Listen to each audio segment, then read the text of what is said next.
Bien sûr, depuis les infos crypto pour ce combattant, le BTC qui est plutôt neutre baissier ce matin, on est à 48 000 $ et c'est plutôt rouge de tous les côtés de la barre, même s'il n'y a pas de drame à l'horizon. On a tout de même Missile Sol qui nous pousse à un 3,7% qui stagne sous les 100 $ et on a surtout ICP plus 8%. Je serais pas surpris qu'il nous fasse des dingueries dans ces prochains jours vu sa configuration graphique. Quand on va sur le graphique du Bitcoin en weekly, donc puisqu'il y a eu la clôture de la semaine dernière, donc on clôture dans le rouge et pour moi c'est plutôt une bonne nouvelle, ça permet au cours de respirer. Là on est lundi, on démarre dans le rouge, mais ce n'est que le début de la semaine. On va voir dans quel sens ça part. En tout cas, le RSI est sur une grosse zone dure ici aux alentours des 56-57 qui constituait des supports et des résistances par le passé. Quand on va sur le graphique daily du Bitcoin, vous voyez on travaille cette zone de support sur cette partie du graphique et donc c'est plutôt on va dire neutre et une zone d'indécision. On va voir dans quel sens ça part. Sinon on continue mon tour de portefeuille comme d'habitude. Disclaimer, faites attention à vous, c'est un portefeuille très agressif et si j'ai pas certains de vos alts ça veut pas dire que c'est pourri.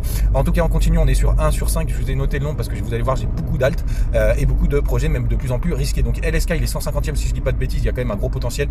Komodo il y a un x3 à aller chercher par rapport à son ATH de cette année. IOTA un super projet auquel je crois. IOST j'en ai déjà parlé. Ethereum classique c'est des cryptos que j'aime bien. Moi il a fait des grosses performances en début d'année et on va voir même s'il peut aller encore plus haut, mais c'est des projets qui sont souvent mal aimés à cause du fork qu'il y a eu avec Ethereum. Mais moi j'aime beaucoup EGLD, un super projet, je pense que c'est un des prochains qui va complètement péter, donc je le regarde de très très près. On a aussi iOS, donc pour la petite histoire, qui était deuxième en capitalisation, en market cap en 2018 si je dis pas de bêtises, même si ça a été un flash, donc j'y crois pas mal. Il est dans le top 100. Chili's un bête de projet, franchement j'y crois à mort avec tous ses rapprochements dans le sport. Il est que dans le top 70 si je dis pas de conneries, et donc avec un potentiel de progression assez énorme vu la hype qu'il y a autour. BAT aussi un beau projet, Bay qui est un x3 à aller chercher, et Qtum là on rentre dans des cryptos un peu plus risqués, mais il y a quand même un gros potentiel. On continuera demain, faites attention.